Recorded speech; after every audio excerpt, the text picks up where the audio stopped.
Señoras y señores, antes de proceder al desarrollo del panel Hispanidad y Leyenda Negra, previsto para el día de la fecha según cronograma de extensión cultural, procederemos a la entrega de la siguiente documentación.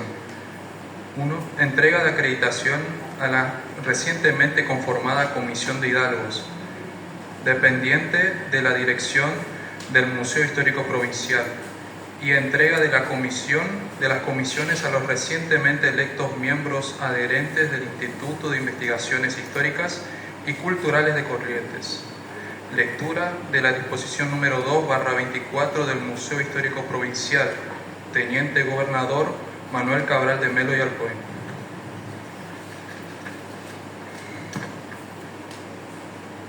Disposición número 2/24. Fundamentos.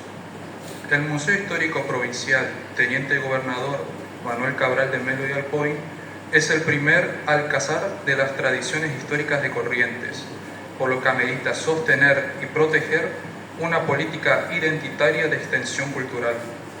La misma se manifestará a través de un consejo que se constituirá para asesorar a la dirección de la institución. Asimismo, este consejo asesor, cuyos integrantes serán designados directamente por el titular del museo, serán los representantes del pueblo secular de Corrientes, por lo que constituirá condición principal que lo mismo sean los descendientes directos de los fundadores de la ciudad y la provincia, y o de los gobernantes de la provincia en el periodo de los años 1588 a 1946, sosteniendo en su representación la simbología primera de las tradiciones correntinas, a la vez que coayudando al sostenimiento pecuniario del Museo Histórico Provincial, cuya acción en la comunidad están dispuestas en las misiones y funciones que el mismo mantiene, visto la necesidad de constituir el Consejo Asesor para la dirección del Museo Histórico Provincial, con el objetivo de acompañar y promover actividades inherentes al espíritu identitario de la institución. Que dicho Consejo Asesor será denominado de aquí en más Comisión de Hidalgos y estará integrado por los descendientes directos y probados de los fundadores de la ciudad de Vera de las Siete Corrientes en el año 1588, de la provincia surgida en 1814 y afianzada en 1821, y o de los gobernantes de la provincia en el periodo de años 1588 a 1946. Que la Comisión de Hidalgos se constituye en representación del pueblo de Corrientes y como heredera directa de la historia de herencia secular de la que es depositaria. Que la Comisión de Hidalgos tendrá como fines y objetivos asesorar y coayudar a la dirección del Museo Histórico Provincial en el afianzamiento y la difusión de las tradiciones culturales identitarias hispano-guaraníes del pueblo correntino, en las actividades de extensión cultural, su difusión, asistencia y promoción, y de todos aquellos usos y costumbres que la civilidad ha implementado y asumido como propias a lo largo de 400 años. Que la Comisión de Hidalgos tendrá también entre sus fines y objetivos colaborar con el sostenimiento del Museo Histórico Provincial en todo lo que atienda a sus requerimientos para el normal desarrollo institucional y el correcto cumplimiento de sus misiones y funciones. Que los integrantes de la Comisión de Hidalgos, al constituirse en Consejo Asesor de la dirección del Museo Histórico Provincial, siendo sus miembros elegidos y designados por elección directa al titular de la institución, podrá ampliarse en su número cuando el titular del museo lo considere. La dirección del Museo Histórico Provincial, Teniente Gobernador Manuel Cabral de Melo y Alcoy, dispone: artículo 1, crearse la Comisión de Hidalgos con los objetivos y fines precedentemente citados. Y artículo 2, designarse primeros miembros integrantes de la Comisión de Hidalgos a las siguientes personas: señora Susana Seoane Llano, licenciado Julio Carmelo Goitia y el señor Pedro Canet Fages. Artículo 3. Conforme se evalúen y consideren otras propuestas de integrantes, la dirección del museo procederá en consecuencia. Artículo 4. Líbrese copia legalizada de la presente disposición interna a cada uno de los integrantes elegidos que conforman este cuerpo de trabajo. Y artículo 5. Guárdese copia de esta disposición en el archivo institucional.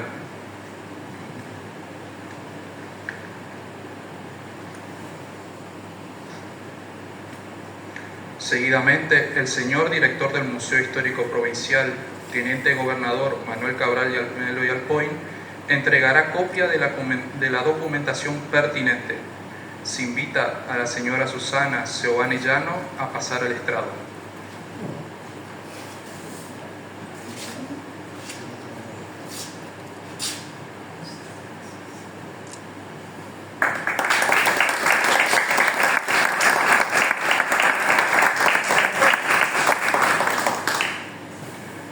Se invita al licenciado Julio Carmelo Goitia a pasar al estrado.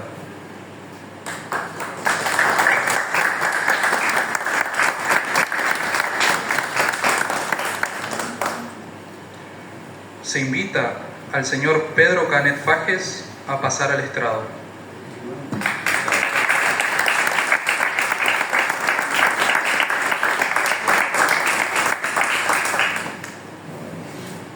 A continuación, el Instituto de Investigaciones Históricas y Culturales de Corrientes procederá a la entrega de la documentación que acredita el ingreso de los nuevos miembros adherentes a este cuerpo.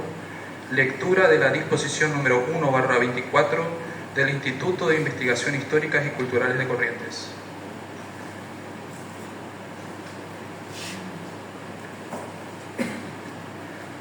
Disposición número 1/24.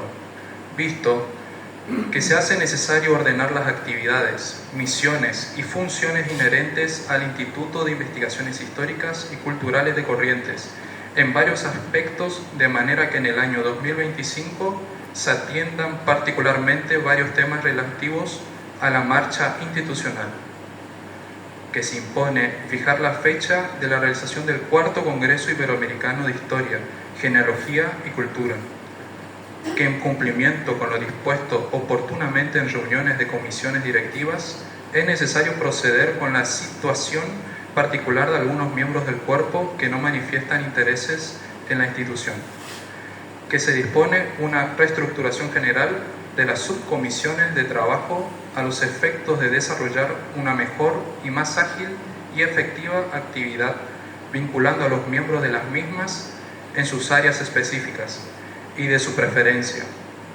para las que están capacitados y particularmente ante la necesidad de proveer un resultado más eficaz y dinamizar los equipos de trabajo. Que lo dispuesto seguidamente tendrá vigencia a partir del 1 de enero del año 2025. La Comisión Directiva del Instituto de Investigaciones Históricas y Culturales de Corrientes dispone. Artículo número 4. Ratificándose las delegaciones institucionales de Goya, Montecaseros, Paso de los Libres y Santo Tomé, conformadas según expone el anexo número 2, y crease la delegación de San Miguel, la que iniciará formalmente sus actividades el 1 de enero del año 2025. Y el artículo número 6. Incorporándose como miembros adherentes del Instituto de Investigaciones Históricas del Instituto de Cultura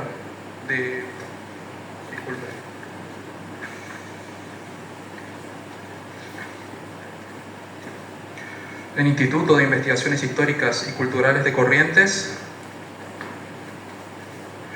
a los siguientes ciudadanos: profesora Liliana Terraez, profesor Roberto Claudio Asensio, Pedro Horacio Borgi, Juliana Secardi, profesora Vanessa Escarlón, Roxana González, profesora María Luisa Lobato, señora Miska Alemana Cruzolek, profesor Pablo Riquelme, Las incorporaciones formales se entregarán el día miércoles 30 de abril del año 2025.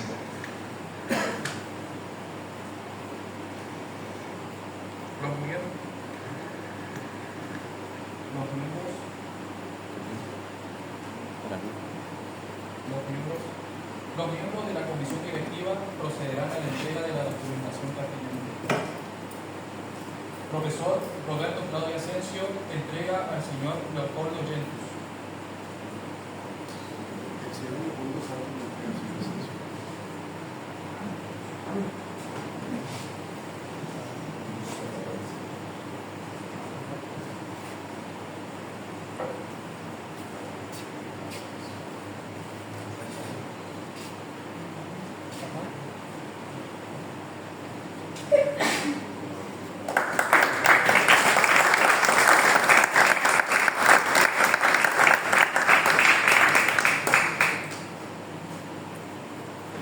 El coronel Miguel Recupero entrega a la profesora Liliana Terrades.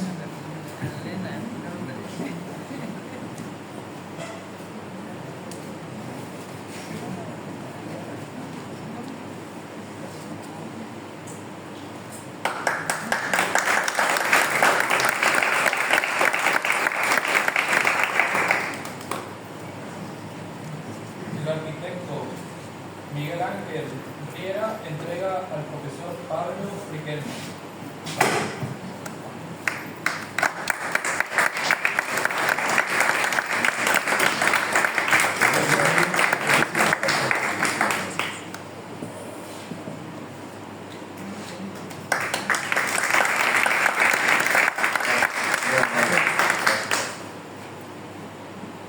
El licenciado Julio Carmelo Goitia hace entrega a la señora Milka Alemana Rusolek.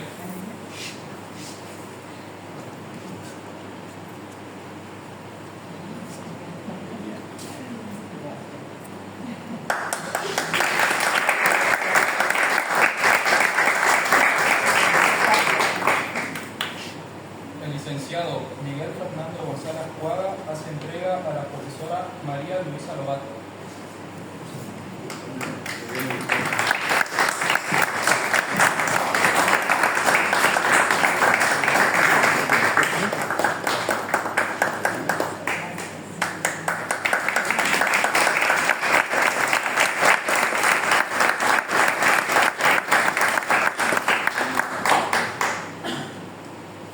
El licenciado Jesús María Ponce Martín hace entrega a la profesora Vanessa Escalón.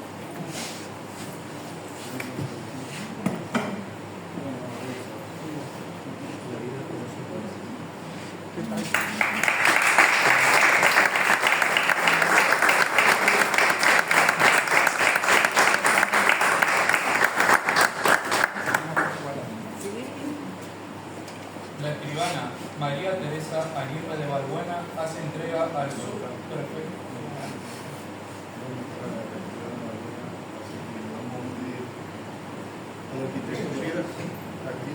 Se le hace entrega al subprefecto Pedro Botti.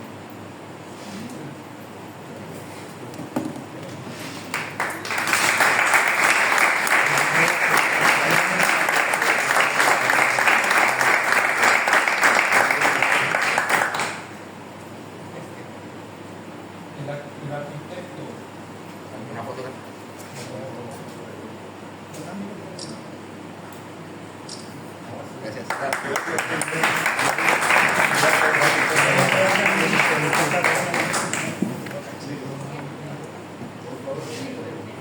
Se hace entrega a la museóloga Roxana González.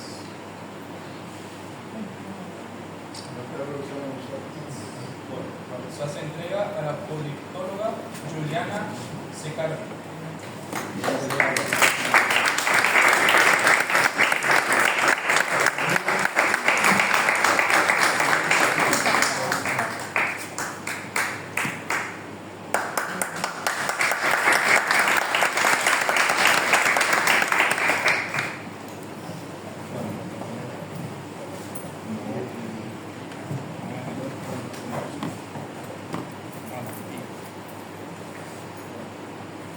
Delegación Artísticas y Culturales de Corrientes. Delegado, licenciado Marzo Monzón, entrega al doctor Leopoldo Baltasar Llantus.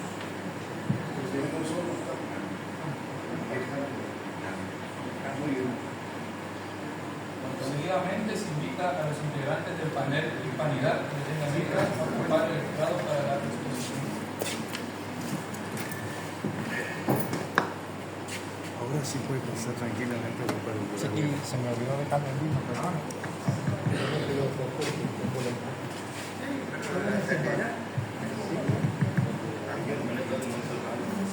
Hola, hola.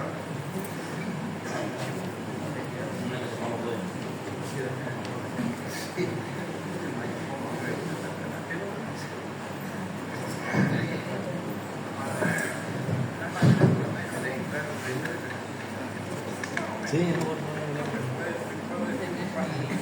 sí, ahí me paso. Hola Julie, ¿cómo estás? Bien.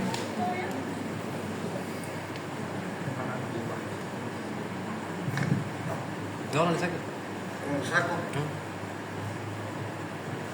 No. Arrimarle nomás. Ahí se escucha. Bueno, muy buenas noches a todos.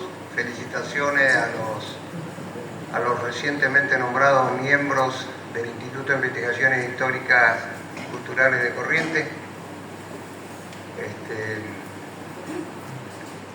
Como cierre de esta jornada, de este evento, tenemos previsto una charla que trata un poco de la leyenda negra y del concepto de hispanidad. Y la hemos dividido en tres secciones a efectos de, primero, hacerla más entretenida y segundo, tocar temas puntuales. Así yo voy a dar un pantallazo general de esto. Después acá el licenciado Jesús va a hablar de un personaje muy importante para la historia de la hispanidad. De alguna manera es la madre de la hispanidad, que es Isabel la Católica, que todavía los cristianos, fundamentalmente los católicos, no sabemos por qué no es santa. Y después el arquitecto Riera, Miguel Riera, va a hablar un poco de lo que, desde el punto de vista arquitectónico, de lo que dejó España en América. De lo que dejó España en América. ¿Por qué esta charla? ¿O por qué esto? Estamos en un momento de que tenemos que dar, en el ámbito que cada uno pueda, la batalla cultural. Desde hace un tiempo, y más en nuestra América, han aparecido gobiernos que reniegan de esa hispanidad. Lo hemos visto recientemente con la nueva presidenta de México, lo vemos y lo hemos visto con el presidente de Colombia, Gustavo Petro. De alguna medida lo vimos en los anteriores gobiernos que teníamos acá en el país. Y realmente todo esto nos lleva a pensar que esta gente, estos gobiernos, estas personas, porque no son los pueblos por ahí tienen otra expectativa de las cosas, o son ignorantes, que evidentemente lo son, o políticamente les sirve el confrontar, como lo hemos visto en el caso de hace muy poquito, que es la continuidad del gobierno mexicano. Antes era AMLO, López Obrador, y ahora es esta señora que, para colmo, tiene un apellido que no tienen nada de tinte indígena, de los mal denominados pueblos originarios, sino que es, no sé, de por allá de los países bálticos, de Hungría, no sé de dónde es. Wow. Yo lo que... ¿Cómo?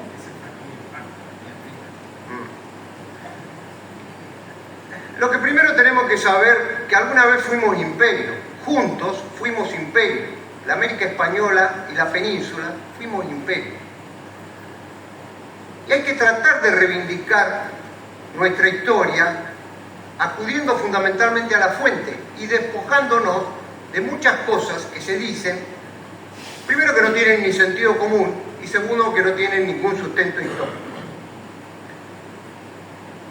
Por eso, acudiendo a la fuente, vamos a poder reivindicar nuestra historia. Porque nosotros, denostar la hispanidad, no estamos denostando a nosotros mismos. No estamos denostando a nosotros mismos. Venimos de ahí. La hispanidad es una conjunción entre aquellos europeos españoles y los americanos que estaban acá cuando ellos llegaron. Y de esa conjunción salió algo nuevo que tiene parte de la península, que tiene parte de los pueblos que habitaban nuestra América. Y juntos fuimos imperio, y fuimos el imperio más grande que en esa época existió, que se extendía desde los Pirineos hasta Acapulco, incluía Filipinas, y desde el Oregon, California, inclusive había parte de Alaska, hasta Tierra del Fuego. Por eso es muy triste por ahí escuchar qué mala suerte, dicen, que no fuimos colonizados por los ingleses. ¿No? Lo habrán escuchado muchas veces. Y miren, si yo vivía en América en esa época, después de 10, 20, 30 años de la colonización, yo prefería a los españoles y a los ingleses. Primero porque España era la primera potencia. Inglaterra eran unos piratas rapiñeros. Está bien, era la segunda potencia o la tercera potencia. La segunda. Y segundo, que muchos de los que están, digo están, no digo estamos, porque yo no tengo sangre española, todos mis antepasados son italianos. Pero muchos de los que están acá no estarían, porque si nos hubiesen conquistado o colonizado los ingleses, no creo que hubiese habido mestizaje, como no lo hubo en Tanzania, por ejemplo, que no dejaron uno, como no lo hubo en Australia, que cuando llegaron dijeron tierra nullis, que no existían seres humanos. O sea, a los habitantes de Australia lo consideraban un canguro más. Y después trajeron todo lo que trajeron, lo trajeron ellos para poblar Australia. Y así en tantos lugares, o como en la India, ¿no? Que estaban perfectamente separadas las sociedades. Y nosotros acá, España, a 10 años, perdón, 1492 fue la llegada de Colón, 1510 o 12, por ahí me corrige Jesús. Isabel la Católica ya dictaba una proclama en la cual decía: indios, cásense, españoles, cásense con indias, indios, cásense con españolas. Tenemos que ser un solo pueblo. Y eso fue lo que salió. Y eso es lo que somos. Ese mestizaje.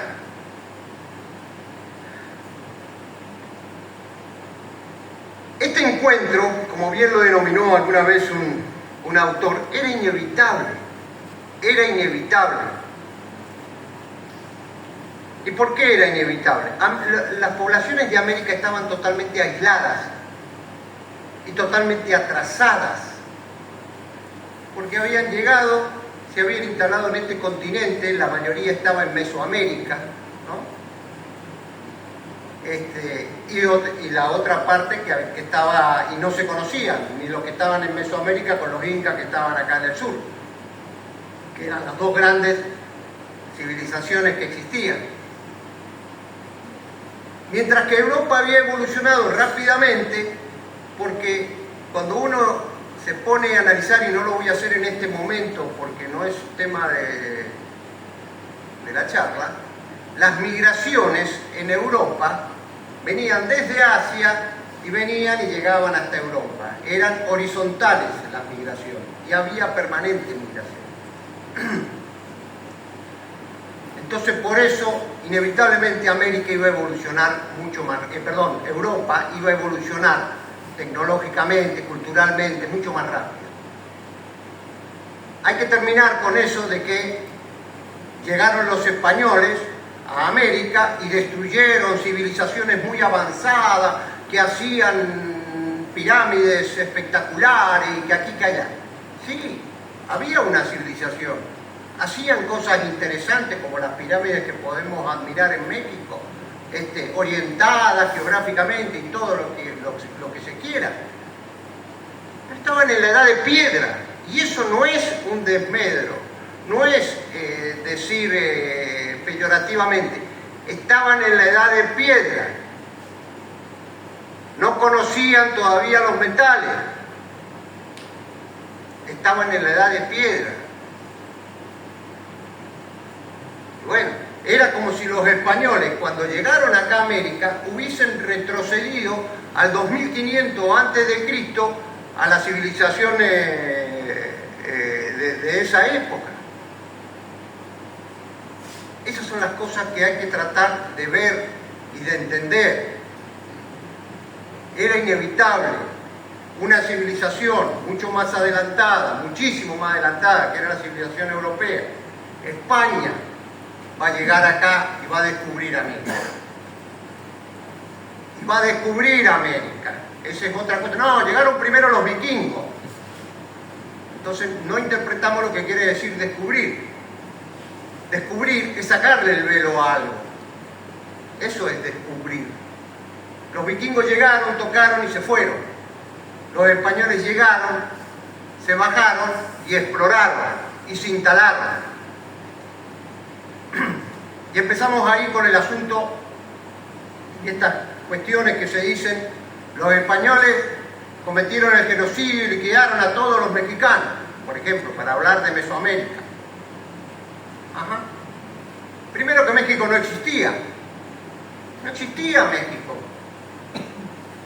En América en ese entonces, cuando llegan los españoles, había alrededor de 3000 grupos, pequeñas civilizaciones, como quieran llamarlo, de aborígenes o de indios. Hernán Cortés, cuando llega, no cae en México, cae una ciudad cae. Tenochtitlán, una sola ciudad cae. ¿Y cuántos eran? Entonces decimos, no, lo que pasa es que no, mataron a todos los indios, que aquí, que allá, que esto. No, eran 500, 600 españoles. ¿Con cuántos indios que lo apoyaron? 100.000 indios. 100.000 aborígenes que estaban en contra de los mexicas, que habían llegado, no hacía mucho, ahí al valle central de Mesoamérica, ahí al lago ese. Habían llegado 200 años antes. O sea que habían desalojado a otro pueblo y se habían instalado ellos. Y vivían soyuzgando a todos los otros pueblos aborígenes que existían, los toltecas, etcétera, etcétera, etcétera, y no solamente haciéndolos trabajar para ellos o sacándole todo lo que podían sacarle, no. Los mexicas eran antropófagos, se los comían. Se los comían. Imagínense ustedes, porque ahí está la otra. No, lo que pasa es que cuando llegaron los españoles, acá en América, éramos todos felices y contentos, todos andaban felices, haciendo el amor, esto, lo otro y nada más, y llegaron los españoles y trajeron todo esto, que allá. Mentira, vivían permanentemente en guerra, vivían permanentemente en guerra. Hay un autor inglés, Prescott, inglés, no era para nada hispano, que dice que aproximadamente está calculado como mínimo que los mexicas sacrificaban 20.000 seres humanos por año. 20.000 seres humanos por año, como mínimo. Hay algunos otros autores que dicen hasta 80.000. No era simplemente el sacrificio, se lo comían. Y ahora se están descubriendo en México millones de cráneos y paredes cuando van haciendo los subterráneos y todas esas cosas de cráneos. Entonces, ¿qué podemos hablar? ¿Hablamos de conquista o hablamos de liberación en relación a Hernán Cortés? Porque los otros pueblos, 800 barbudos, 500 barbudos que venían con armadura, 4 o 5 caballos. Sí, no, lo que pasa es que los españoles traían caballos y entonces los americanos, los indígenas se asustaron de los caballos. Se habrán asustado el primer día del caballo. Después cuando vieron que era un bicho como cualquier otro, se acabó el asunto. No, porque hubieron 100.000 aborígenes que eran de las otras comunidades, que estaban subyugados por estos mexicas hacía mucho tiempo y que vieron la oportunidad de deshacerse de ellos. Y en 1521 Hernán Cortés los liberó de eso. Y entonces me dirán, bueno, y al otro día de liberarlo estaban todos celebrando, no estaban llorando, estaban todos celebrando que se habían sacado a los mexicas de encima.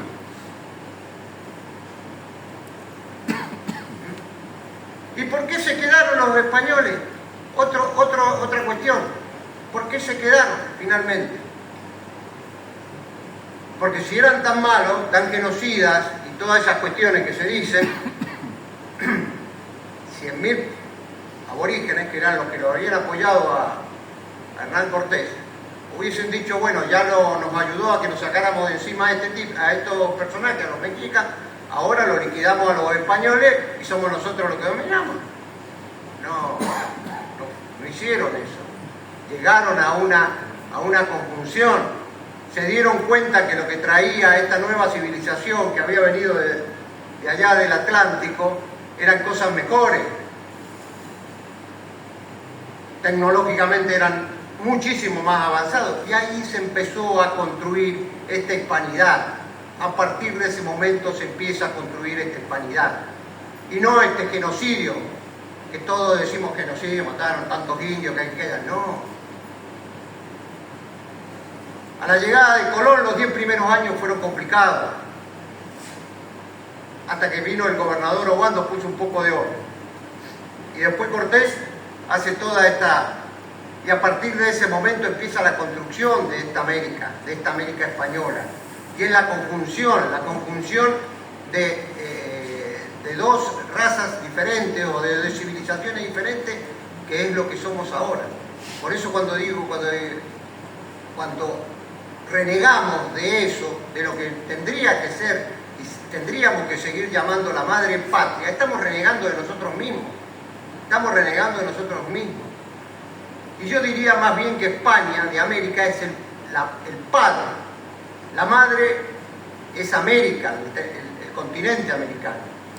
Y los hijos somos México, Argentina, Colombia, Chile, etc. España se replicó acá en América. No es lo mismo de España, pero se replicó y tuvo no salió lo mismo porque se mestizó con los americanos. Por ello, hay que tener en cuenta, yo no sé, no tengo tanto tiempo, sería interesante ver por qué llegamos a estas instancias. A estas instancias se llega desde hace mucho tiempo por esta cuestión de la leyenda negra, ¿no? No sé si están en conocimiento de lo que es la leyenda negra, pero rápidamente les puedo decir, la leyenda negra fue algo que tomaron los ingleses, nació allá en Italia nació, mucho antes de 1400,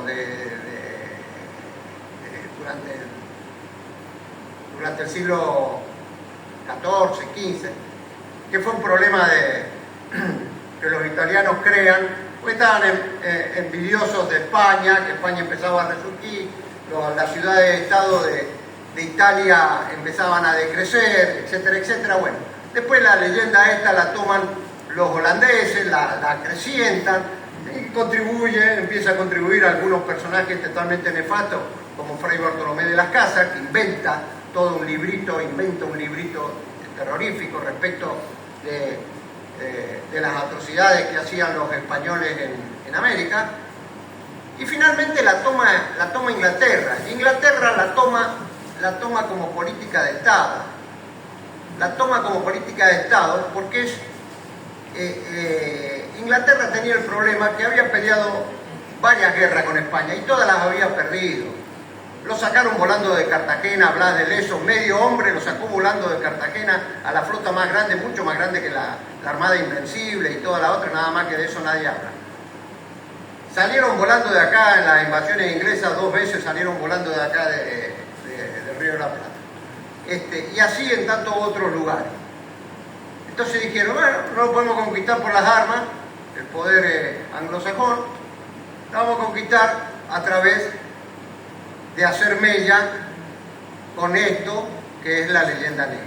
Y ahí toma auge la leyenda negra y durante el siglo XVII, durante el siglo XVIII, se hace política de Estado de Inglaterra. Se hace política de Estado de Inglaterra. Y Inglaterra finalmente va a lograr eso ya en las postrimerías del imperio, cuando empiezan a producirse todas las revoluciones y todas nuestras guerras de la independencia, que yo siempre catalogo no como guerras de la independencia, sino como guerras civiles, pero esto sería para otra charla, y así logra el fraccionamiento que, por ejemplo, no se produjo con las colonias portuguesas. Porque si el benemérito rey español, Fernando VII, hubiese, en vez de ir a covacharse ahí a Bayona y pasarla bastante bien en Bayona, prisionero era, junto a su padre, Carlos IV, hubiese aceptado el ofrecimiento de la corona inglesa, que en ese momento estaba complicada, ¿no?, por Napoleón, y se hubiesen ido a instalar a México,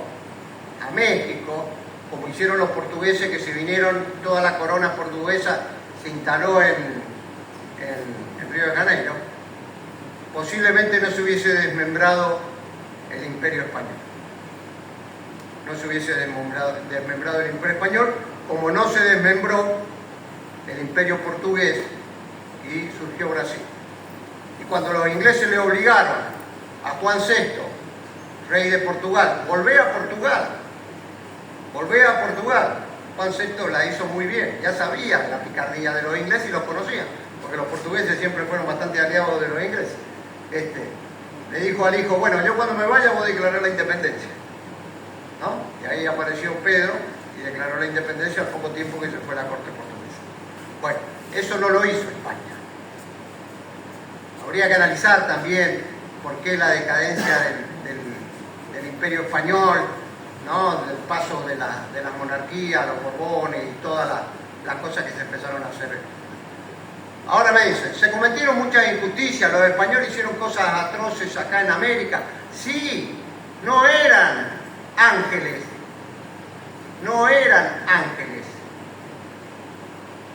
pero más que las cosas que pueden haber cometido y los errores que se cometen en todo este encuentro, en cuando las civilizaciones se van, ya voy terminando porque no voy a hablar sobre las civilizaciones se encuentran, más allá de todo eso, construyeron algo que se llama hispanidad. Y de eso tenemos, a mi criterio, posiblemente hay algunos que piensen distinto, de estar orgullosos. De estar orgullosos. Yo puse acá, ¿qué es lo que es la hispanidad? Verán, este tipo está hablando de hispanidad, hispanidad, hispanidad. Y la hispanidad es la cultura y civilización que se desarrolló en la península, a la que los griegos llamaron Iberia y los romanos Hispania, a través de Castilla. Esa cultura cruzó el Atlántico y se estableció en América. Miren, y con esto termino, que hablamos, muchas veces se habla rápidamente de genocidio y qué sé yo. En 1492, la primera gramática de una lengua es el castellano. Nebrija es el que hace la gramática de esa lengua, la lengua castellana. 1492. Cuando Nebrija le obsequia a Isabel la Católica su obra, le dedica y le dice: no olvide su majestad que la lengua es siempre compañera del imperio, porque esa es la amalgama de la hispanidad, la lengua. ¿Y saben cuál fue la segunda lengua que tuvo gramática? El náhuatl, que era el que hablaban los mexicas. Y la tercera lengua, el quechua o el maya, no me acuerdo. Y le hicieron la gramática. Porque cuando llegaron los indios no tenían gramática, podían comunicarse verbalmente. Entonces, una nación, un imperio que quiere hacer desaparecer a pueblos, ¿le va a hacer la gramática a esos pueblos? ¿Le va a hacer la gramática para que no se pierdan esas lenguas? Serían medio tontitos todos los monjes que vinieron, porque fueron los monjes, fundamentalmente los dominicos, los que se dedicaban a esa cuestión. Entonces, esas son las preguntas de empezar a ver la cosa con sentido común. Cuando dicen alegremente esto, mataron a todos, que aquí, que allá. Vayan a ver y esto es muy interesante compararlo con la colonización, por ejemplo, de Inglaterra. Pero será para otro momento. Ahora yo lo voy a dejar a Jesús, que nos hable de esa persona que es la gran artífice. Posiblemente no sabría lo que iba a desencadenar, pero tenía la intuición que acá, primero no fueron colonias, fueron virreinatos. Teníamos el mismo estatus que el resto. Ahí. Gracias. Hola, buenas tardes. Agradezco a la organización del Instituto de Investigaciones Históricas y Culturales de Corrientes la posibilidad de este panel y, como siempre, la predisposición del museo, del personal del museo, el Museo Histórico Provincial Teniente Gobernador Manuel Cabral de Memorial Point. Y bueno, en principio quería aclarar sobre lo que ha dicho el coronel Recupero. O sea, yo prácticamente lo firmo todo, pero en cuanto a lo que sería la novedad de hoy, respecto a la leyenda negra, yo diría que tiene más un aspecto político hoy día, ¿no? Es el típico echar balones fuera, porque tenemos muchos problemas aquí. Echamos esos balones y la gente, el público, el pueblo, se entretiene, ¿no? Entonces, eso es lo que ha hecho AMLO, es lo que ha hecho esta, que acaba de empezar y ya se ha anotado al tren. Increíble que encima tenga sangre sefardí, no sea de Sefarad, de España. Bueno, en fin, otra cosita que quería aclarar es el tema de colonias. Como él bien ha dicho, como el coronel Recupero, una cosa es colonizar teniendo colonias, factorías, y otra cosa es una colonia como una población. Y ninguna de esas dos cosas, bueno, la colonia como población sí, en el sentido de que voy a fundar una ciudad, es una colonia, pero es no lo mismo que tener colonias, como tuvieron holandeses, portugueses, franceses, belgas incluso. Alemania también tuvo, en África, y se la sacaron. Sí, sí. Bueno, eso por un lado. Por otro, el término de leyenda negra, como bien aclaró él, las semillas empiezan ahí en Italia porque hay conflictos de intereses de los reyes católicos, prácticamente los reyes de Aragón, más que nada, porque son los que van a fundar los reinos de Sicilia, Nápoles, y todo eso está ahí en pugna con los franceses y en medio están los italianos. Entonces, por eso es que ahí nace este tema, que es bastante interesante también. Existe también la leyenda rosa, que es que todos los españoles eran santos, o sea, tampoco era así, ¿no? Pero que existe, que digo, para que ustedes sepan que se lo pueden encontrar en algunos libros que hablan de la leyenda rosa hispánica, que es que los españoles eran prácticamente santos y que no hicieron nada, ¿no? Estaban en tiempo de conquista y se hacía lo que en esa época se hacía la conquista, que era, si tú me vas a matar, yo te mato. Nada más, un hacha, una espada o lo que sea. Bueno, eso por ahí. En cuanto a la potenciación de la leyenda negra, sí, a partir de un problema que surge el secretario de Felipe II, Antonio Pérez del Hierro, que resulta que él manda ejecutar o asesinar, más bien, al secretario de don Juan de Austria, que ya saben ustedes que era el hermanastro, ¿no?, de Felipe II, y entonces en esos vericuetos él resulta que es, digamos que es acusado por el rey, pero él se aprovecha de que la familia materna son de Aragón, se va a Zaragoza, allí pide asilo a justicia mayor, y bueno, cuesta trabajo traerlo a donde está la corte, y ahí en ese ínterin aprovecha, se va a Francia, y ahí es donde empieza este hombre, en Francia y en los Países Bajos, a escribir cosas malísimas sobre los malos malísimos españoles, y es lo que genera después, ¿no?, que los ingleses también le den a la tinta, ¿no?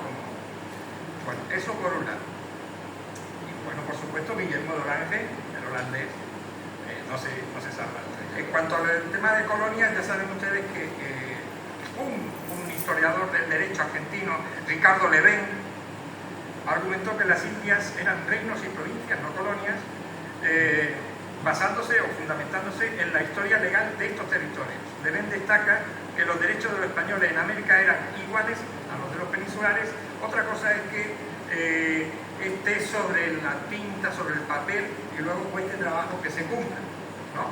Pero sí es cierto que cada no sé cuántos tiempos verán ustedes que hay una nueva recopilación, un nuevo énfasis, un remache para que esas leyes surjan efectos, ¿entienden? Bueno, incluso para los indígenas, bien. Es importante acá, si me permite, destacar las leyes de Burgos. Fíjense, Pero, en 1512. Es que es claro. Bien. Ese es el problema de hacer una charla de Cualquier persona que naciera, está bien, que así me lo recuerdan, que naciera en Nueva España, Sicilia, Perú o Galicia, era súbdito de los reyes de Castilla y Aragón. Los nativos deberían tener los mismos derechos que los nativos de la península ibérica.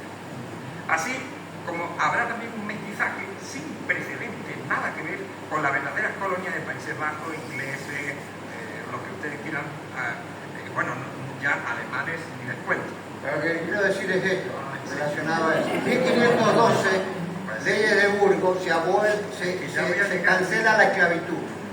¿En qué año se canceló la esclavitud en Estados Unidos de Norteamérica? Y en el siglo XX. O más o menos. 1960. Perdón. La época de Martin Luther La King. esclavitud se termina, la esclavitud se termina Ah, no, con la perdón. guerra. Con la guerra. No, en 1960 y pico el matrimonio. Sí, el matrimonio interracial. Fíjese, increíble, ¿no? Pero eso tiene que ver, es que claro, yo quiero saltar y no me dejan. Bien, en Bolivia, por ejemplo, la Universidad de San Francisco Javier de Chuquisaca es fundada en 1624 en la ciudad de Sucre, ¿no? Eduardo Galeana, en su célebre libro La vena abierta de América Latina, menciona este importante hecho que revela la diferencia de los modelos de colonización desarrollados en las Américas por los españoles y los portugueses, en comparación con el resto. Bueno, ahora sí voy a hablar de Isabel. Isabel es una defensora apasionada de sus súbditos. Justo cuando llega Colón en el primer viaje, vienen unos indígenas y parece que quieren venderlos como esclavos. Entonces ella dice, ¿cómo? No puede ser si son mis súbditos. Entonces a partir de ahí ella empieza a cavilar y en su testamento de 1504, tengo que hablar del testamento porque resulta que ella dura muy poquito tiempo, porque de 1492 hasta el 1504 en que fallece es muy poquito tiempo, pero fíjense que ya en 1504 en el testamento, encima el 12 de octubre de 1504, un codicilo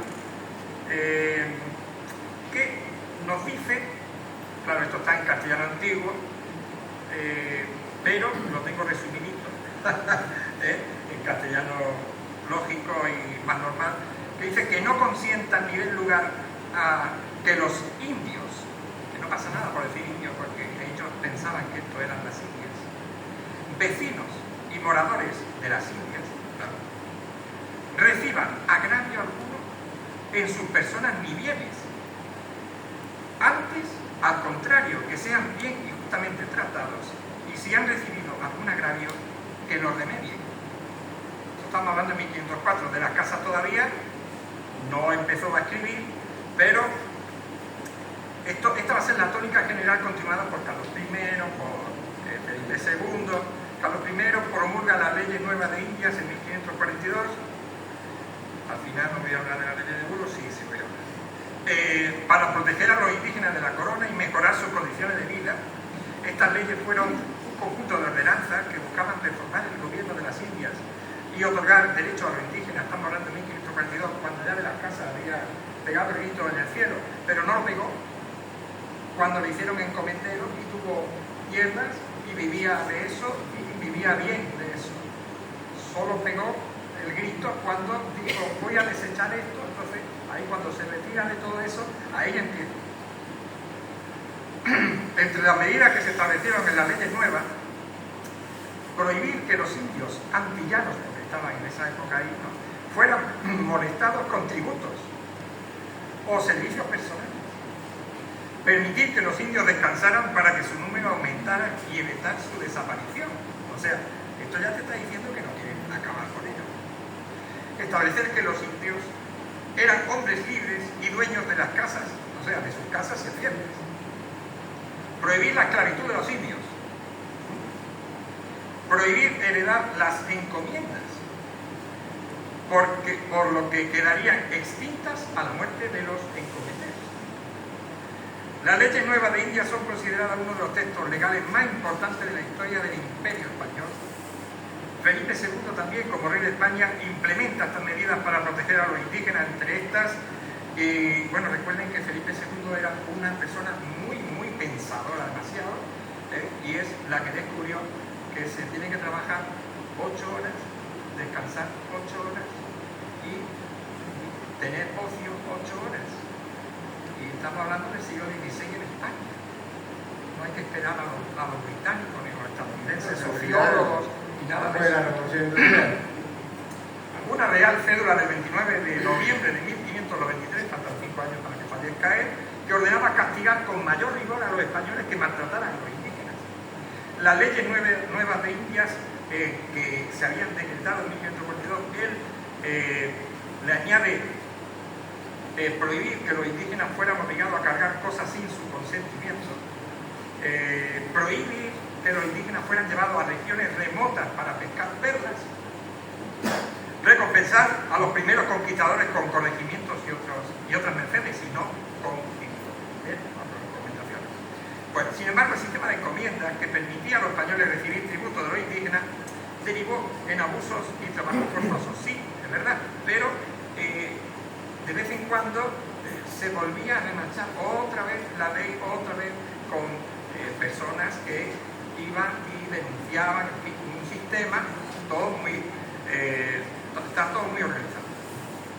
Y es verdad que en 1512 Fernando II de Aragón Quito de Castilla, ya había fallecido la reina, hace las leyes de Burgos, recogieron en ordenanzas las conclusiones. Bueno, en realidad tengan en cuenta que estaba Cisneros también.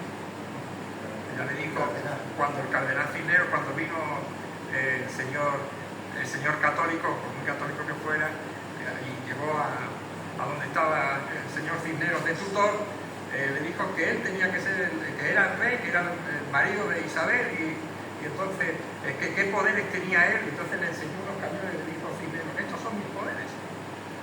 Así que ya, aquí gobierno yo en Castilla hasta que Carlos I tenga. Eso es una anotación. Las leyes de Burgos, La postilla. hay una postilla. Las leyes de Burgos recogieron en ordenanzas las conclusiones adoptadas por una reunión de teólogos y juristas. Nunca se ha dado esto en los países anglosajones, en los países nórdicos. Reuniones de teólogos y juristas que se preguntaban si tenían derecho indígena o no. Entonces esto ocurre en la Junta de Burgos, que había sido convocada por el rey Fernando Católico como respuesta al famoso sermón pronunciado por el fraile dominico Antonio de Montesinos, que en 1511 denuncia las condiciones sociales y los abusos a que eran sometidos los indígenas del Nuevo Mundo por parte de numerosos encomenderos en la Española. Esta ley establecieron una serie de principios que fueron la fundamentación del derecho indiano. Ustedes sabrán que el derecho indiano es otra cosa que le debemos a la hispanidad, ¿no? Y recogido en el derecho indiano hay derecho indígena solapado. Entonces tenemos el derecho indígena ahí, que quien lo quiera estudiar, ahí lo tiene. Que no se ha perdido en muchos casos. Depende de la zona, porque el derecho indiano resulta del castellano que llega, no sé, al Caribe y no puede legislar sobre algo porque esas leyes de las que él viene no existen esas cosas que está viendo. Entonces tiene que inventar ese derecho indiano, el que se hace aquí. Los indios son hombres libres, legítimos dueños de sus casas y sus viviendas, como ya habíamos dicho. Los reyes católicos son señores de los indios por su compromiso evangelizador. Se podía obligar, esto son las leyes de Burgos, se podía obligar a los indios a trabajar con tal de que el trabajo fuese tolerable y el salario justo, aunque se permitía el pago en especie. Hay una serie de leyes más, o sea,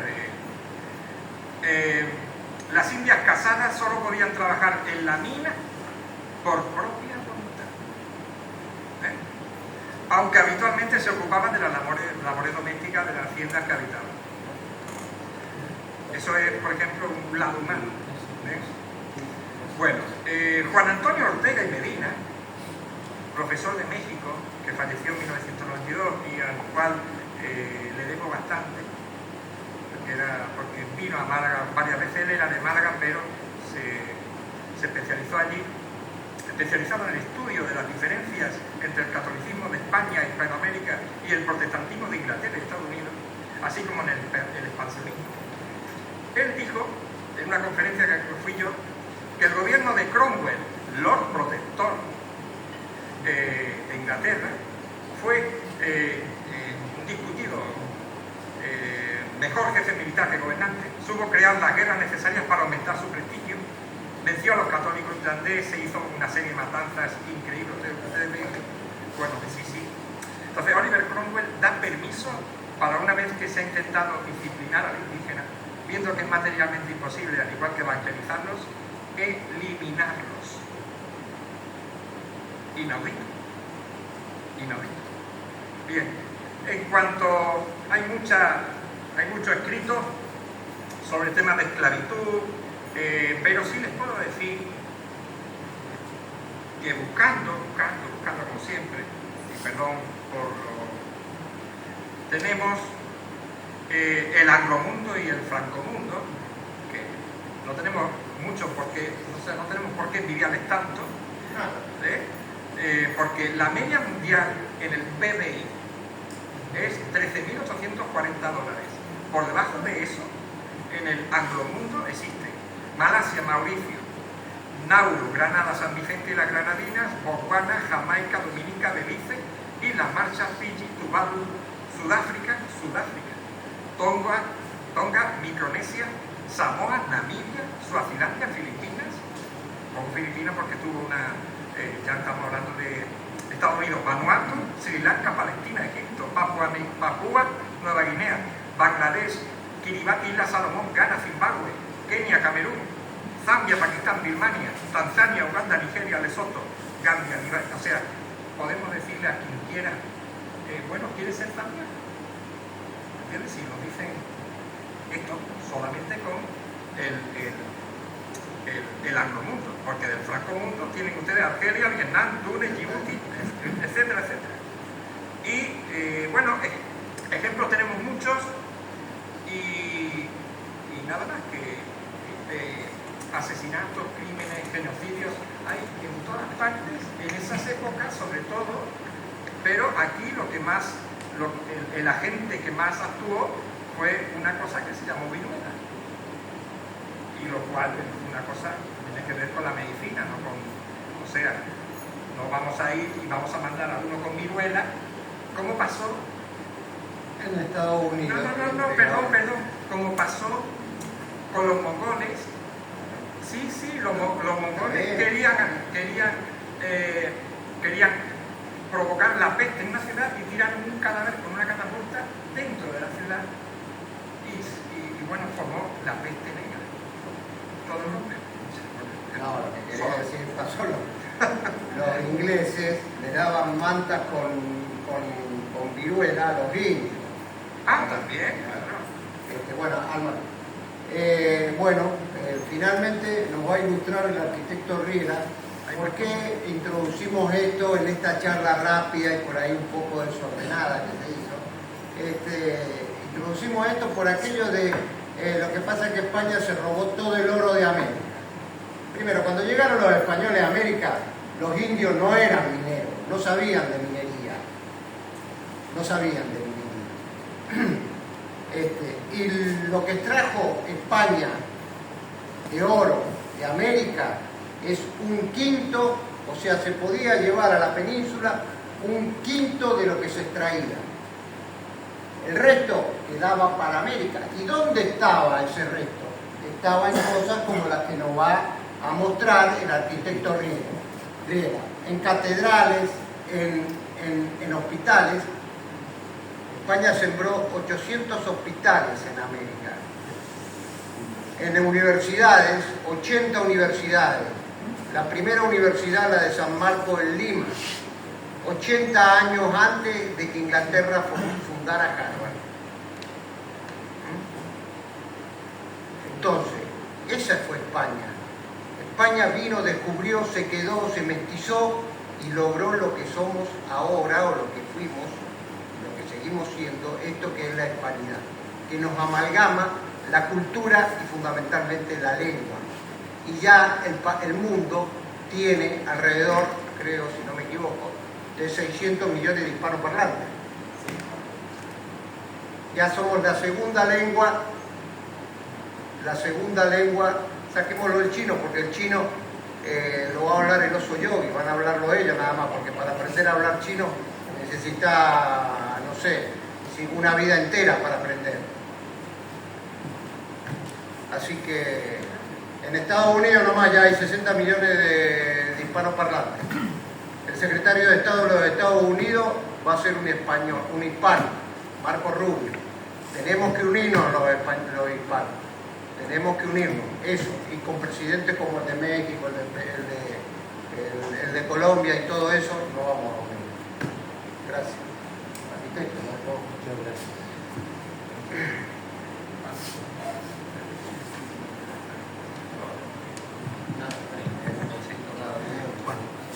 Buenas noches, muchas gracias por vuestra presencia. Yo lo que voy a hacer es ilustrar brevemente, porque realmente la temática da para mucho para exponer y hablar en lo que tiene que ver con la arquitectura y cómo fue el proceso que se fue dando en el continente americano, en lo que entendemos hoy como la Hispanoamérica, que es muy amplio. Y lo que voy a mostrar aquí, que ustedes están viendo en realidad, ese es un sector de lo que se llama la ciudad colonial en Santo Domingo, la capital de la República Dominicana, en la región del Caribe. Como sabemos, cuando Cristóbal Colón llega en 1492, llega justamente a esta isla, de ahí el nombre de la Española. Y después sabemos que la mitad es hispana, la otra mitad fue francesa y que actualmente lo ocupa Haití. Pero Santo Domingo es una ciudad muy dinámica de más de 3 millones de habitantes, con un sector que ellos dicen la ciudad colonial y es el centro histórico, que es esto, y en donde se consolidó el área fundacional de la misma a orillas del río Ozama, desembocando ya en el Mar Caribe. Y esto que ustedes ven aquí es una síntesis de cómo se fue dando ese proceso en la arquitectura que se trae justamente desde España, particularmente del sur de España, que es la Comunidad Autónoma de Andalucía, de donde provenían justamente los fundadores. Y tiene que ver con qué es lo que se encuentran en este territorio. Estamos hablando de una isla, pero sin embargo, como tecnológicamente lo más consistente y factible para elaborar un hábitat, una construcción, no hablemos todavía del término de la arquitectura, sino de una construcción para tener un resguardo, es la piedra.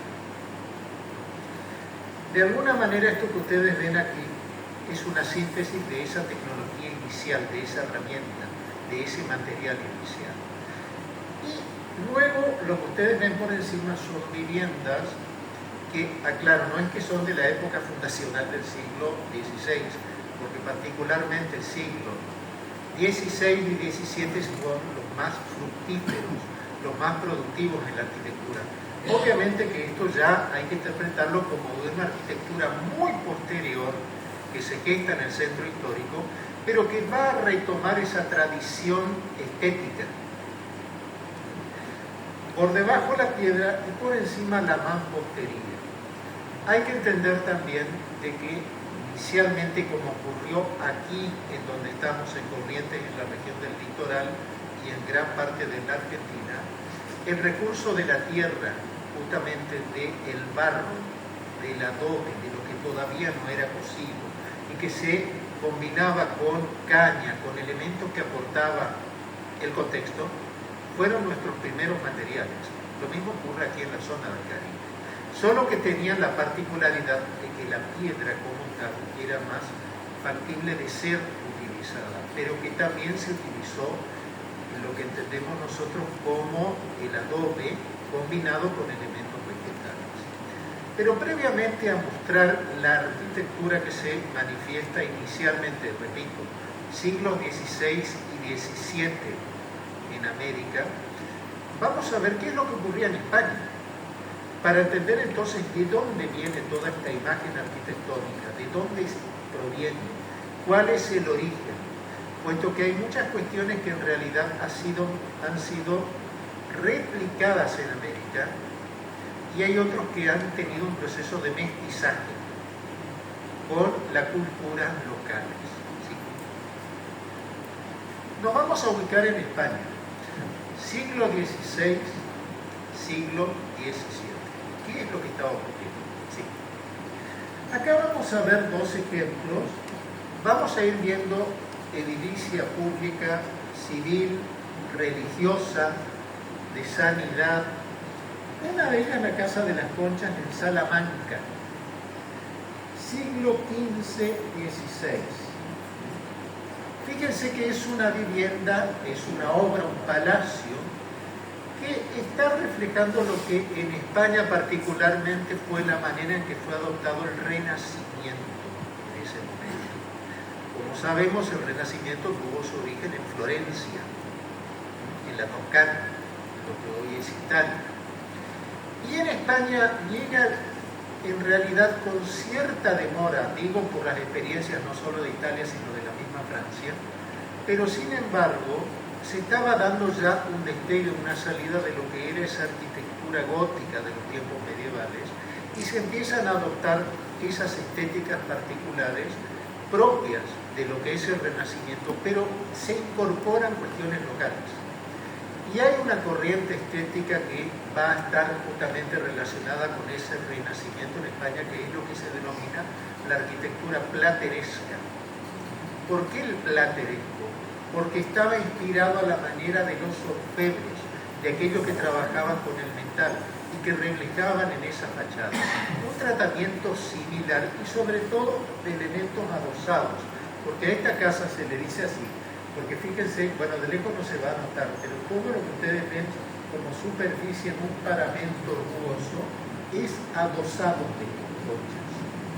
¿Se entiende? Un planteo compacto que por dentro remitía a un patio con galerías. ¿Y eso de dónde proviene? De Italia, de la región de dónde? De las regiones de Pompeya y Herculano. El mismo o la misma tipología modelo que adoptamos nosotros acá en nuestro país en lo que llamamos como arquitectura colonial. ¿Está? Entonces, es ahí cuando vemos la manera en que, por ejemplo, esta es una obra renacentista plateresca en España, podemos decir, ¿verdad? Porque tiene que un basamento bien demarcado en piedra, un desarrollo intermedio con toda la superficie adosada y el coronamiento superior en la techumbre. Si nosotros hacemos la tripartición, nos estamos remitiendo a la arquitectura del pasado clásico, de la columna clásica, base, fuste, capitel. Y de ahí viene la referencia al pasado clásico, que el Renacimiento lo toma y lo adopta. Esto se patentiza. Pero también vemos este portal, el portal de la Universidad de Salamanca, en la misma ciudad. ¿Y qué es lo que aparece allí? Un tratamiento de fachada que está generando una composición geométrica, pero que de alguna manera que hace lo que nosotros en arquitectura decimos el lenguaje arquitectónico, lo que siempre decimos cuando hablamos del lenguaje es la manera de expresarnos, de hablar. La arquitectura también habla. La arquitectura dialoga porque se expresa al exterior, a la vía pública. Y aquí se empiezan a tomar los trabajos más acabados de lo que podemos decir de un plateresco, en el sentido de porque esa figura y ese tratamiento de textura muy acabados, muy detallados, por altos maestros expertos que se lleva adelante y que van a exteriorizar estos muros. ¿Y en qué parte sobre todo? En el caso de las universidades, de los hospitales, de las instituciones educativas en general, como las universidades y demás, en el portal de acceso. El portal de acceso a la Universidad de Salamanca es el despliegue estético mayor. No quiere decir que el resto del edificio no tenga, pero sin embargo ahí es donde se concentra. Esto es importante que tengamos en cuenta porque después en América vamos a ver cómo ese gran despliegue se va a llevar adelante una arquitectura que va a tener otra finalidad. Sí. O aquí en el caso del Hospital de la Santa Cruz de Toledo, lo que les decía recién. La fachada con toda esa composición simétrica en donde el portal de acceso está claramente destacado. Fíjense que es un establecimiento sanitario. No estamos hablando de una iglesia, por ejemplo, en donde la connotación sería otra. Sin embargo, la estética prevalecía, porque el edificio tenía que hablar de qué es lo que estaba ocurriendo allí. Y en ese caso, la estética propia del plateresco, con estas figuras escultóricas como salientes de un plano, con toda una ornamentación sumamente recargada, hacía de que esto pudiera ser expresivo, pero que tenemos una base, un desarrollo y un coronamiento. Estamos teniendo en cuenta la gravitación de la arquitectura renacentista, es manifiesta. España quizá no tiene el despliegue que tuvo, por ejemplo, la Lombardía u otras regiones de Italia, porque hay una cuestión, y sobre todo en la región del sur, por más que hablamos de Salamanca, está en Castilla y León, no está al sur sino más arriba. Sin embargo, en Andalucía particularmente gravitó la presencia de los moros. Y entonces en donde se da un mestizaje en la arquitectura también. Y eso se lleva a América. Pero vean que, por ejemplo, la parte a la derecha, en la parte superior, tenemos el portal de acceso, ese gran volumen pabellonal del hospital, y abajo aparece este patio. Fíjese que ese es el clásico, la clásica loggia italiana. ¿Qué es la loggia? La galería renacentista, por las arquerías. Si ustedes ven estos arcos, hasta aquí cerca, les diría 2 cuadras, está la Sociedad Italiana. Y podemos decir que es un fragmentito total. Esa es la manera que el Renacimiento también se manifiesta en España. Es un patio que tiene obviamente un tipo de arco de medio punto y arriba un arco rebajado porque el arco está acentuado, porque se da una jerarquía a cada nivel. Pero lo que decimos aquí, obviamente esto está en España, pero hay una clara reminiscencia al Renacimiento. ¿Sí? Y aquí una obra, creo yo, que es excepcional, el Palacio de Carlos V en la Alhambra de Granada, en la zona de la Alhambra. Este es un edificio que lo lleva adelante Pedro Machuca, un constructor español que va a Italia, se forma y es admirador de Viñola y de sus tratados. Lo que hace es volver y Carlos V le encomienda un palacio con esta grandilocuencia y esta elegancia. Y es otro claro ejemplo de cómo el Renacimiento en España se empieza a manifestar. Un basamento, un desarrollo, un coronamiento superior, un eje de simetría por el portal. Pero, ¿qué es lo más llamativo de todo esto? Un patio interior de planta circular. Lo que sería entendido como el gran patio de formas cuadradas o rectangulares tomados del Renacimiento italiano. Aquí hay una variante circular. De alguna manera, una transgresión se podría decir en lo que es el córtile, el patio, que adopta también todo un lenguaje arquitectónico de columnas, fíjense, plenamente clásicas y se quieren renacentistas, porque el elemento clásico está muy evidente. En este caso era el Palacio del Rey, que está cerca de una arquitectura que tenía otras connotaciones y a los cuales Machuca no tuvo en absoluto en cuenta. Seguramente por el hecho de que el propio rey le encomendó algo que estuviera exaltando el poder y demás, pero que también estuviera adecuado a lo que es un palacio real. Tengamos en cuenta en aquel momento lo que estaba ocurriendo en otros lugares, como en Francia, por ejemplo, y de alguna manera eso va a gravitar y va a ser la resultante de esta arquitectura. Sí. Y este que es el edificio de escala mayor que se construye en aquellos tiempos, siglo XVI, el historial. Monasterio, panteón. ¿Cómo? Faltó piedra y sobre oro. Claro. Que en ese caso, 2 constructores, Juan Bautista Toledo y Juan de Herrera, es el que lo termina porque tenía una escala inconmensurable, es enorme en realidad. El tema es que Herrera, de alguna manera, tuvo tanto impacto en esta obra que llegó a hablarse de una arquitectura herreriana, porque devino en una estética herreriana. Pero que si uno analiza lo que son estas fachadas, que es lo que le compete particularmente a Herrera, son bastante sobrias. Y de alguna manera no tienen ese ornato y esa incorporación de elementos en los paramentos, pero que de alguna manera también está hablando de lo que se estaba manifestando en España en ese momento, cuando se estaban dando justamente en el nuevo mundo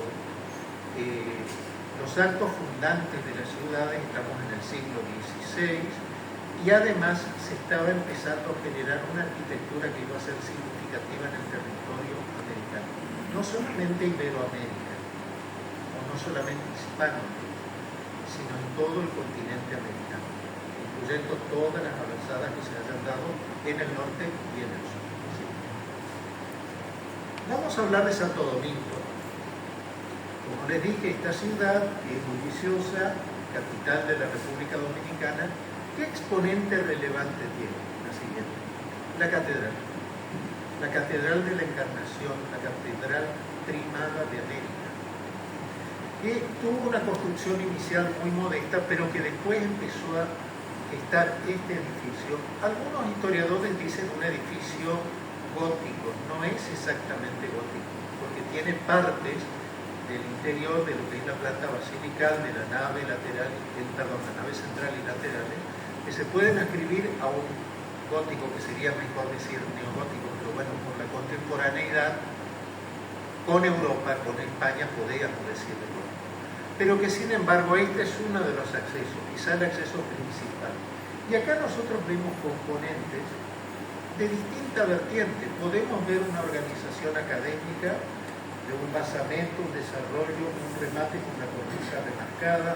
Podemos ver esa fachada con ese pórtico plenamente plateresco, porque se toma el modelo. Algunos dicen que tuvo una inspiración en la Catedral de Sevilla. Recordemos que la Catedral de Sevilla inicialmente fue una mezquita, y luego se adecuada a un templo cristiano. Pero también parte luz con este tipo de incorporaciones, y fíjense, bueno, de lejos no se va a notar, pero ven lo lejos toda la sumatoria de ornatos plenamente trabajados en fachada. Pero vamos a las siguientes imágenes. Y vamos a ver de que si uno hace un recorrido perimetral, es una iglesia que abarca casi una media manzana, perímetro libre, está frente a una plaza muy pequeña, muy pequeña. Entonces eso exalta un poquito esa pequeñez de la plaza con la grandilocuencia del templo. Nos encontramos con esta idea de una torre campanario, que no es la convencional que conocemos. Esto se asimila a una espadaña. ¿Qué es una espadaña? Es un plano del cual se hacen horadaciones y se cuelgan las campanas. Espadañas las tenemos aquí nosotros. ¿Cuál, por ejemplo, me dirán ustedes? Fíjense en la iglesia de la Merced, ingresen al patio, al lateral, hay una espadaña. Hay una campana. Eso es una espadaña.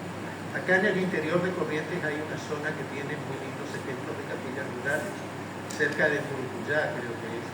Y hay otros templos que han adoptado ese modelo en el espacio nacional y en el espacio continental. Pero acá se lo exhibe como un elemento antepuesto. Aquí vemos la fachada del principal, y esta es una de las fachadas laterales. Esa fachada lateral tiene más reminiscencia renacentista, no tan ecléctica, no tan combinación de estilos, sino como que hay una mayor pureza por los arcos, porque mira a otro lado. Repito, es un templo de perímetro libre con una posibilidad de recorrido muy realizable. ¿Sí? Y vemos una obra civil que fue quizás la más importante en cuanto a escala, la casa de Diego Colón, el hijo de Cristóbal, autoridad de esta ciudad inicial, y habla justamente de un palacio. Vamos a hablar de un palacio del siglo XVI en el Nuevo Mundo, en la región de las Antillas. Vemos un nivel inferior y superior de galerías en arcos, y es un planteo compacto, porque acá no es un gran edificio con un patio central, sino que es compacto. Esta es la mirada que da hacia una gran explanada manera de plaza seca que da hacia la ciudad colonial, y del otro lado está hacia el río Sama, que es el río que desemboca en el Caribe, a orillas del cual se funda la ciudad. Pero para ver que más allá de las piedras exhibidas y la rusticidad inicial de fachadas, cómo se incorporan elementos estructurales que son estos arcos, o estas galerías, o estas logias, y una obra bastante modesta, sencilla, robusta, porque inicialmente los mayores detalles estaban en la arquitectura religiosa. La arquitectura civil en esta región era más modesta. Sí. Y estas son las ruinas del Hospital de San Nicolás de Bari, de Santo Domingo. Para tener en cuenta la grandilocuencia y la escala que tienen, un poquito estas ruinas nos permiten entender la escala que tenía este nuevo edificio sanitario en esta ciudad.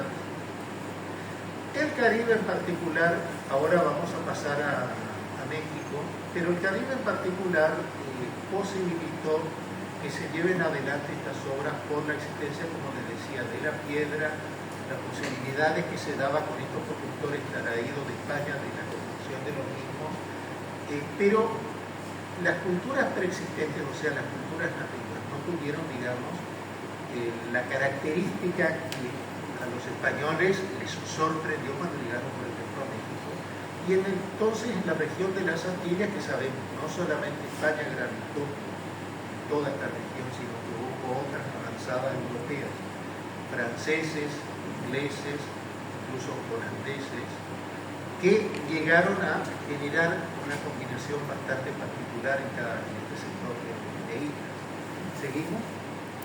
México, yo hago una tremenda síntesis, no voy a entrar en los detalles, pero hay que entender que cuando se funda la ciudad sobre la antigua Tenochtitlan, capital azteca, es entonces cuando se lleva adelante también la incorporación de esos equipamientos y particularmente el templo de la Catedral Metropolitana de México, que llevó más de 250 años su finalización. Pasó por distintos momentos y tiempos. Inicialmente, cuando empieza a ser construida, los cimientos se hundían por el hecho del tipo de suelo. Ustedes saben de que en México hoy en día hay sectores de esta gran ciudad que están sufriendo asentamientos. La Basílica de Guadalupe, por ejemplo, se está hundiendo hace mucho, la antigua basílica. El caso de la catedral también tiene al presente sectores de hundimiento, pero eso ha hecho de que por mucho tiempo las obras fueron paralizadas y luego retomadas, y esta temporalidad de muchos años hace de que las estéticas también se vuelvan más eclécticas, porque no podemos llegar a definir aquí un elemento que sea plenamente acorde a un estilo, sino que hay como incorporación de ciertos estilos. Y al hablar de estilos, por ejemplo, el portal de acceso tiene justamente una reminiscencia de esa arquitectura que veíamos de las universidades en España, esa grandilocuencia del hospital, por ejemplo, de Toledo, y vemos cómo van siendo trabajados estos componentes escultóricos que muchos autores remiten, dice, al barroco americano, sí, es así, porque es la expresión del barroco europeo, el suelo americano, pero que tenían una función, no era una cuestión simplemente simbólica o estética. ¿Por qué razón? Porque cuando se incorpora el cristianismo a través de las órdenes religiosas particularmente, lo que se hace es que al nativo, al aborigen, que estaba acostumbrado a los grandes espacios internos, se les traiga el altar o el retablo a la fachada. O sea, se componía el retablo en la fachada, porque de esa manera, decían las órdenes, se adoctrinaba. Esto es una tremenda síntesis lo que digo, pero para entender por qué este trabajo de fachada y por qué a veces la fachada incluso es mucho más ostentosa que el propio retablo principal del templo. Respecto de eso, que dicen que, fíjense que las iglesias en Europa no tienen atrio, en América todas las iglesias tienen atrio, o sea, esa parte, también no dicho, esa parte que está delante de la iglesia. ¿Por qué? Porque los indígenas no querían entrar a lugares cerrados, porque ya tenían experiencia cuando entraban a lugares cerrados, que por ahí los sacrificaban, o al menos en México. Entonces los sacerdotes, los primeros sacerdotes, empezaron a hacer ese templo con un gran espacio adelante para dar la misa o las cuestiones eclesiásticas que hacían, y que el indígena no entrara adentro, porque tenía miedo. Por eso las iglesias en América, la mayoría, tienen atrio, por lo menos la más antigua. Además, el atrio, o si no la plaza seca que está anterior, que ya es una parte urbana, o también, bueno, acá no lo vemos, lo que fueron las capillas abiertas, que era prácticamente un altar expuesto en un plano y todo externo, no había ningún recinto. Seguimos. Sí. Acá vemos, bueno, ese ejemplo también del caso de la plaza externa. Esto ya no es la Ciudad de México, esto es Taxco, una región minera próxima, la iglesia o la catedral de Santa Prisca. Y acá, ¿por qué se eleva en una localidad que es una ciudad pequeña? Por ejemplo, Taxco es mucho más chica que Corrientes, y sin embargo, fíjense este despliegue en el templo, porque es una región minera. Y en este tiempo, en el siglo XVIII casi, había ya un avance en lo que era la cuestión también de la economía de las regiones de México, particularmente la minería generó un enriquecimiento económico en distintas regiones. Y aquí es donde se empieza a incorporar también Fíjese, estas estéticas que yo le decía del portal, pero las torres también están trabajadas con un concepto ornamental más adosado al barroco. El barroco es estilo que tiene un efecto escenográfico, que tiene un recargamiento de elementos y de accesorios superpuestos, pero que habla también de un poder económico, de un poder en el sentido, no de que alguien que vive, porque esto es una iglesia, pero el hecho de que la comunidad era una comunidad rica e importante, porque la minería dio la posibilidad de que se generaran esas primeras extravagancias, por decirlo así, en estos recintos arquitectónicos. Y acá en el interior es una iglesia de nave única, es una sola nave. Sin embargo, en los laterales se colocaron estas capillas con ese tipo de ornamentación muy recargada, que si uno tuviera que ponerse a leer, la arquitectura tiene un lenguaje y habla, pero si uno tuviera que ponerse a leer todo lo que dice ahí, estaría muchísimo tiempo, porque hay un recargamiento tremendo de todo lo que dice estética. ¿Sí? Y ahora vamos a Lima. América del Sur particularmente, voy a tomar el caso de Lima porque sabemos que el virreinato del Perú tuvo una gran extensión, que justamente nosotros en esos tiempos estaba el virreinato de la Nueva Granada, que contenía a lo que hoy en día es Ecuador, Colombia, Venezuela y Panamá, que tuvo también un desarrollo importante, pero sin embargo Lima fue considerada la ciudad de los reyes, el punto de avanzada, sobre todo contraponiéndose de alguna manera con el peso del poder hispano y urbano de España en esta región, que de alguna manera estaba no contraponiéndose, pero compitiendo fuertemente por quién. Cusco, que era la capital inca, y en la que España también tuvo una división. Lima, acá tiene un despliegue de este edificio del siglo XVI y XVII, y en el que, a diferencia de México, la escala también es monumental, pero la diferencia es que aparece un edificio que tiene más reminiscencias clasicistas en la composición general, en la fachada, cierta sobriedad, pero sí, otra vez, lo que es el portal de acceso está remarcado con una estética de un retablo al frente a la plaza de armas de Lima. Y en el interior vemos una gran amplitud en una planta de 3 naves, central y las laterales, que también ofrecen todo este despliegue en lo estructural, pero sin embargo, las columnas y los pilares internos no tienen un alto despliegue estético, si comparamos con lo que vimos antes de Tasco, que era mucho más recargado. Entonces está hablando también de otra realidad y de una región que obviamente al español le costó bastante asentarse por una serie de conflictos, pero que sin embargo llegó a tener justamente ese poderío del virreinato con esta y la otra. Y acá vamos a ver un ejemplo de una arquitectura civil, que es la parte el Palacio Torre Tagle, que es la actual Cancillería de Perú, una vivienda, una obra de una familia importante, poderosa, en la cual se toman elementos, fíjense el despliegue de esta fachada.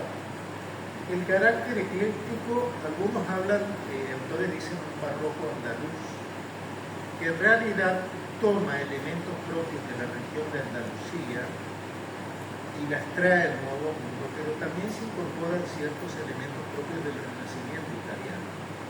Y además, este pórtico acá, que es plateresco, porque está trabajado con una serie de tratamientos en la fachada, recargados, pero que remiten mucho a esa región hispana, España misma, porque en realidad esto es un fragmento y lo de arriba es otro. Hay una partición en esa fachada del acceso de una cuestión por un lado, otra para el otro, como que las estéticas son distintas, pero sin embargo, ¿qué es lo que tienen? Armonía. Eso es lo que se ve. Y acá en la fachada vemos el famoso balcón limeño o balcón peruano, como un balcón cerrado que de dónde se retoma también, de la región de Andalucía, porque tiene que ver justamente con la influencia de los moros. Y es todo un sistema, la verdad, que es singular, único, en el cual yo el balcón puedo abrir ese sistema de cerramiento y tener una libre visual de lo que es el resto de la calle, pero que también lo puedo cerrar y lo puedo hasta incorporar como un espacio habitable como expansión del interior. Y por debajo, este patio en donde aparece en la planta baja bastante libre, si se quiere, de galería con un arco lateral de medio punto, pero en la parte superior la incorporación de lo que se llama arco polilocular. No es un arco de medio punto, no es un arco ojival a la manera gótica, sino que tiene varios elementos círculos incorporados, también devenido de la arquitectura de los norte y también devenido de la región de Andalucía. En síntesis, esta ya es la última imagen. Lo que acá traté de mostrar y poner es cómo inicialmente en estos siglos, el XVI, el XVII y parte del XVI y XVII sobre todo, cuando se verifica más la manera en que se trae justamente esa arquitectura de España y se la coloca aquí en el Nuevo Mundo, de alguna manera hay ciertos, por decir así, trasplantes que son evidentes, cuando ya en el siglo XVIII se va a dar un carácter más mestizo. ¿En qué sentido? En que se va a reconocer el valor que tiene esa arquitectura previa a la llegada de los españoles y se la va a incorporar dentro de lo que es el carácter de un portal de acceso de una fachada o incluso de un patio. Muchas gracias.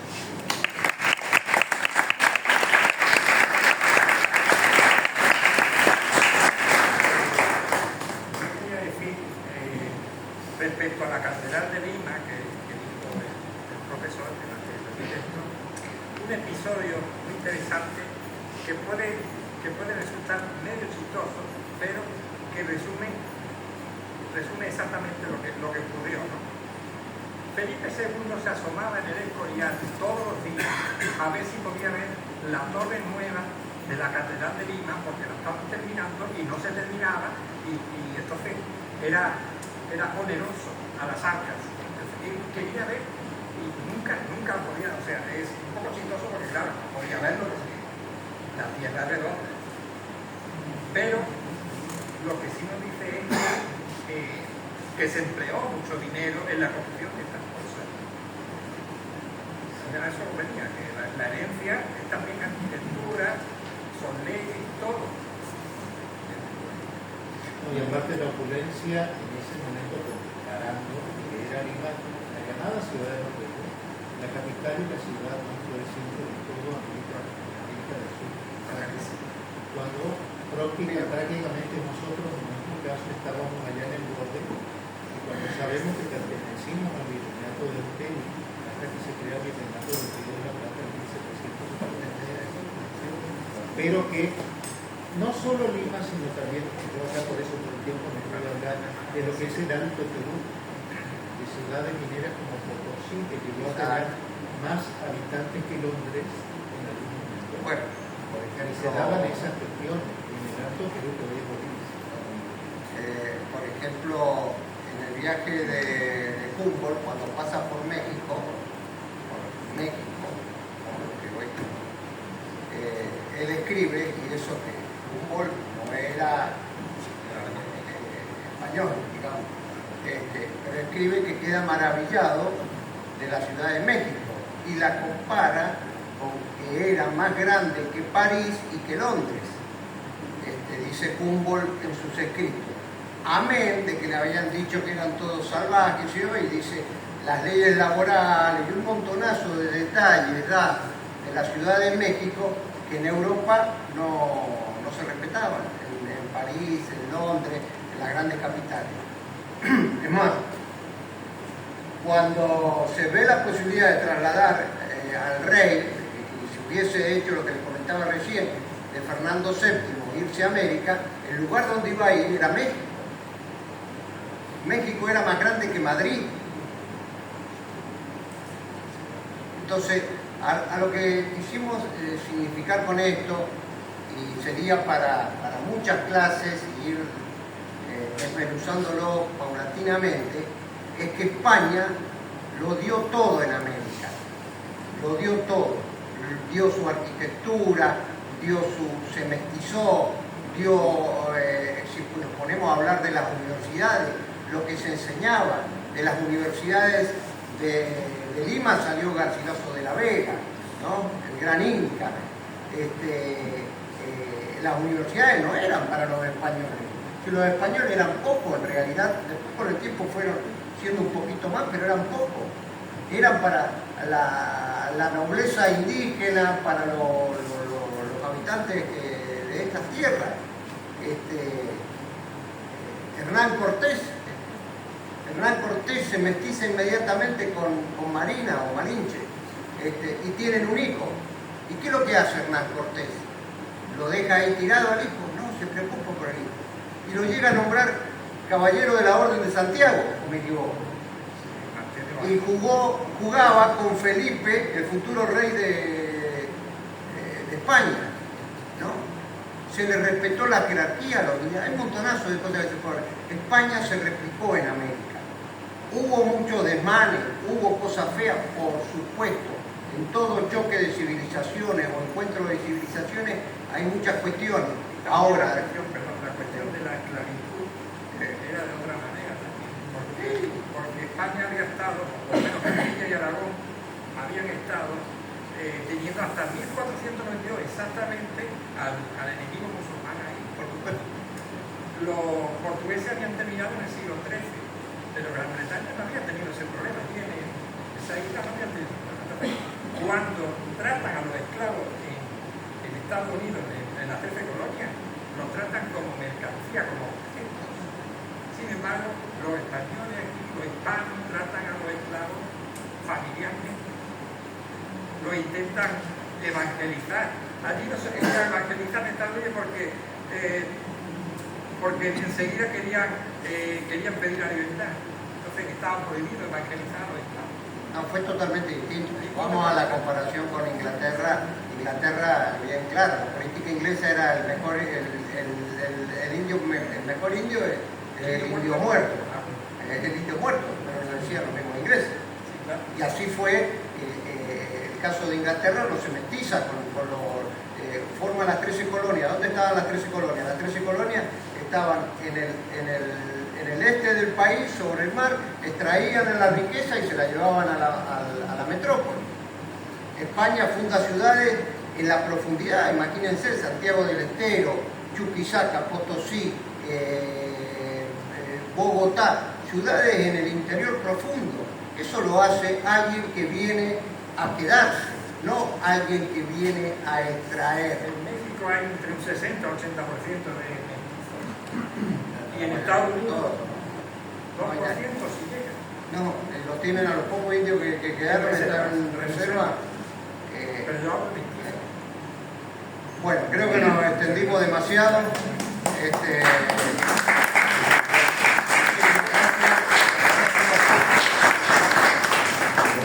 La próxima hacemos las preguntas si a alguno le deben haber quedado dudas. Vamos a hacer una foto del grupo. No dejan. Pónganse.